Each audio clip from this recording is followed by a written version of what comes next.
Di dalam kitab Sahih Al-Bukhari ada sebuah hadis sahih yang berbunyi begini. Wa qala Ubaidullahi an Thabitin an Anasin radhiyallahu anhu. Kana rajulun minal ansari ya ummuhum fi masjidi Quba wa kana kullama iftataha suratan yaqra'u biha lahum fi sholati mimma yuqra'u bihi iftataha bikul wallahu ahad hatta yafrugha minha thumma yaqra'u suratan ukhra ma'aha wa kana yasna'u dzalika fi kulli rak'atin. Assalamualaikum warahmatullahi wabarakatuh. Alhamdulillahi rabbil alamin alladzi ja'alana minal mu'minina wal muslimin. Nusalli wa nusallimu ala sayyidina Muhammadin asyrafil anbiya'i wa sayyidil mursalin wa ala alihi wa sahbihi ajma'in. Amma ba'du.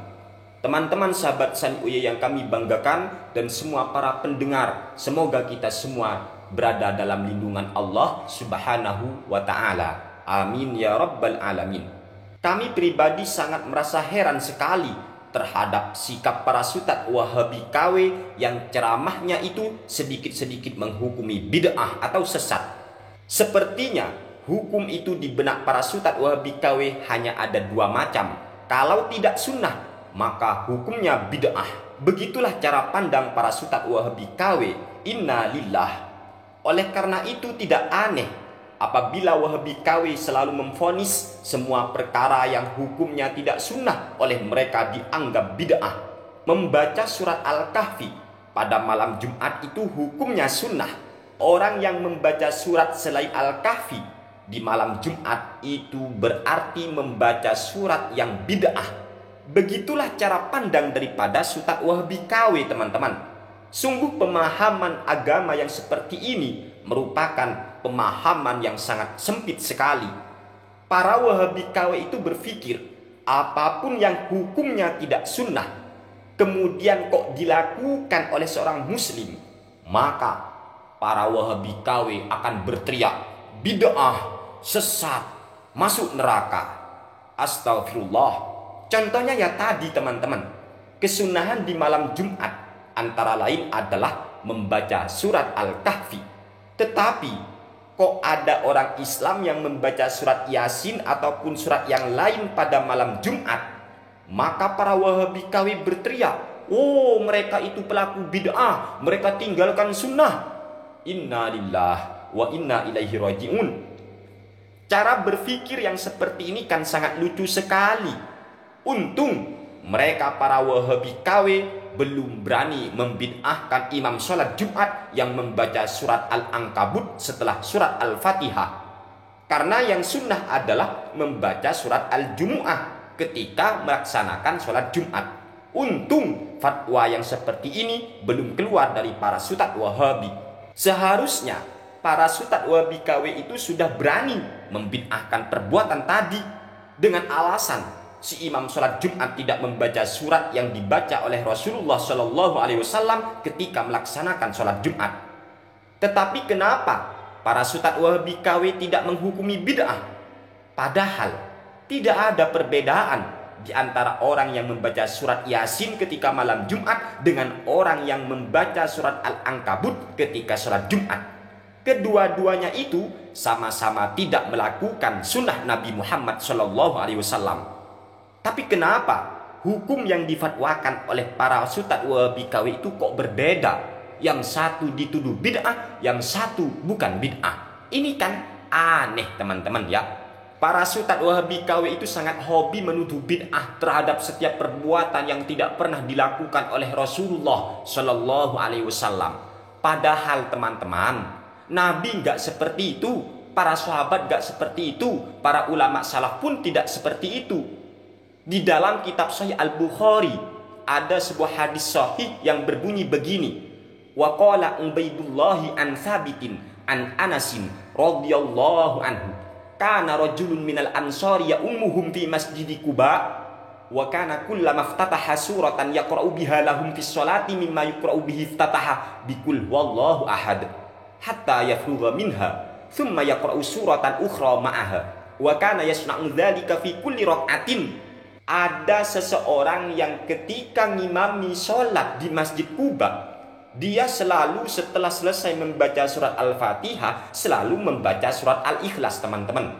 Qul huwallahu ahad, Allahus samad, lam yalid walam yulad walam yakul lahu kufuwan ahad.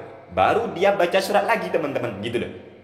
Jadi dia setiap kali selesai baca Al-Fatihah, imam tadi membaca surat Al-Ikhlas, baru setelah itu baca surat yang lain. Begitu setiap kali ia sholat, teman-teman ya. Akhirnya fakallamahu ashabuhu faqalu innaka taftatihu bihadhi surati thumma la tara annaha tujzi'uka hatta taqra'a bi ukhra fa imma taqra'u biha wa imma an tad'aha wa taqra'a bi ukhra. Dari kejadian inilah para sahabat sang imam tadi berkata, innaka taftatihu bihadhi surati thumma la tara annaha tujzi'uka hatta taqra'a bi ukhra. Engkau selalu memulai dengan surat ini, yaitu surat Al-Ikhlas. Akan tetapi, engkau seolah-olah tidak menganggap cukup baca surat Al-Ikhlas, sehingga kamu baca surat yang lain. Dalam artian, para sahabat pada waktu itu heran kepada sang imam. Hei imam, seolah-olah ini teman-teman ya. Hai imam, engkau selalu membaca surat Al-Ikhlas, baru setelah itu kamu membaca surat yang lain. Kok seolah-olah kamu menganggap baca surat Al-Ikhlas enggak cukup. Akhirnya engkau itu membaca surat yang lain setelah Al-Ikhlas. Seharusnya sikap Anda itu gini imam. Kalau Anda itu membaca surat Al-Ikhlas, ya sudah cukup, gak usah baca surat yang lain. Wa imma an tad'aha, atau Anda tinggalkan Al-Ikhlas kemudian baca surat yang lain. Wa taqra'a bi ukhra. Mendengar saran dari para sahabat tadi, sang imam berkata, faqala ma ana bitarikiha in ahbabtum an a'ummakum bidzalika fa'altu wa in karihtum taraktukum. Akhirnya sang imam menjawab, aku tidak akan pernah meninggalkan surat Al-Ikhlas. Apabila kalian memang senang saya imami, ya saya lakukan seperti itu terus. Baca Al-Ikhlas baru surat yang lain, gitu. Wa in karihtum taraktukum. Tapi jika kalian gak suka dengan sikapku, ya sudah, aku tinggalkan kalian. Ya sudah, aku gak mau jadi imam lagi. Wa kanu yarawna annahu min afdolihim wa karihu ayyummahum ghairuhu. Tapi para sahabat itu menilai bahwa sang imam tadi adalah orang yang paling afdol di antara mereka, dan mereka pun sebenarnya tidak senang ketika diimami oleh orang lain yang selain sang imam tadi. Falamma atahumun nabiyyu sallallahu alaihi wasallam akhbaruhul khabar. Akhirnya ketika Nabi menemui mereka, Nabi datang, akhirnya para sahabatnya tadi bercerita kepada Rasulullah Shallallahu Alaihi Wasallam. Ceritanya ya tentu Nabi, imam ini selalu membaca setelah surat Al-Fatihah, ia baca surat Al-Ikhlas. Kemudian setelah Al-Ikhlas dia baca surat yang lain. Gini terus Nabi. Nah, disampaikan kepada Nabi kejadian itu, teman-teman ya. Akhirnya apa? Faqalah ya fulan ma yamna'uka an taf'ala ma ya'muruka bi ashabuka wa ma yahmiluka ala luzumi hadhis surati fi kulli raqatin. Wahai si fulan, apa sih yang membuat engkau tidak memenuhi permintaan dari para sahabatmu itu? Apa sih? Dan apa yang membuat kamu selalu membaca surat Al-Ikhlas ini? Faqalah inni uhibbuha. Akhirnya sang imam menjawab kepada Rasulullah Shallallahu Alaihi Wasallam, saya mencintai surat Al-Ikhlas Nabi. Mendengar jawaban sang imam tadi, faqalah hubbuka iyyaha adkhalakal jannah. Nabi akhirnya bersabda, cintamu kepadanya, cintamu kepada surat Al-Ikhlas itu membuat kamu masuk surga. Ini jawaban Nabi, teman-teman. Nabi ternyata tidak bersabda, oh bid'ah, karena aku tidak pernah melakukannya. Enggak seperti itu kok, teman-teman. Jadi Nabi itu tidak demikian dalam menyikapi persoalan. Ditanya dulu apa motifnya, ditanya dulu apa penyebabnya.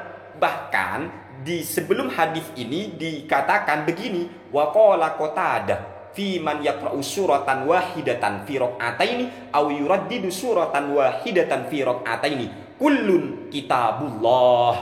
Qatadah berkata tentang orang yang membaca satu surat di dalam 2 rakaat, atau dia mengulang-ulang satu surat di 2 rakaat. Contoh, di rakaat pertama baca Al-Ikhlas, rakaat kedua juga baca Al-Ikhlas, teman-teman.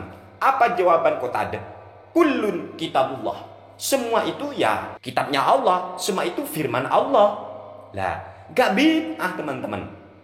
Ya sama dengan kasus, memang sih sunnahnya pada malam Jumat itu membaca Al-Kahfi. Tetapi bukan berarti ketika tidak membaca surat Al-Kahfi, dalam artian membaca surat yang lain, malah dituduh bid'ah. Jangan gitu. Kullun kitabullah. Semuanya itu firman Allah, semuanya itu isi dari kitab Allah. Kok bisa dihukumi bid'ah? Makanya ya sangat heran teman-teman. Jadi sahabat tadi yang jadi imam sholat Masjid Kuba itu ternyata selalu membaca surat Al-Ikhlas. Setelah baca surat Al-Ikhlas baru surat yang lain. Padahal Nabi tidak pernah mencontohkan dalam surat itu seperti itu. Enggak, tetapi kejadian itu ketika sudah nyampe kepada Rasulullah SAW, ternyata Nabi tidak menghukumi bid'ah.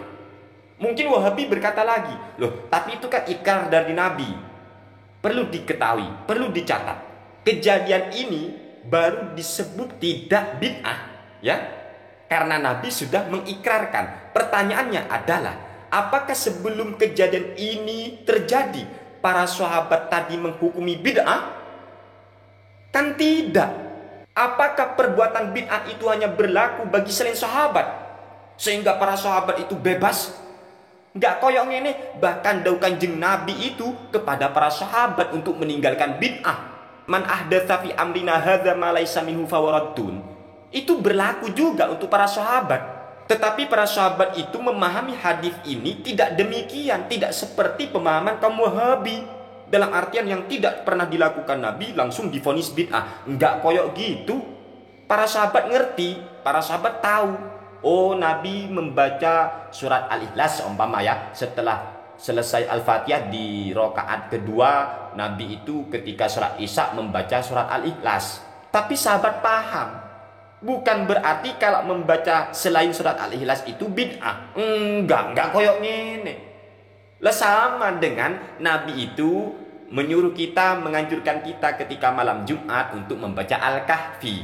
Memang iya. Tapi bukan berarti orang yang membaca surat Al-Baqarah, surat An-Nisa, surat Al-Alaq lalu dituduh bid'ah. Enggak koyok ngene. Kullun kitabullah. Semuanya itu adalah isi daripada firman Allah, isi daripada kitab Allah.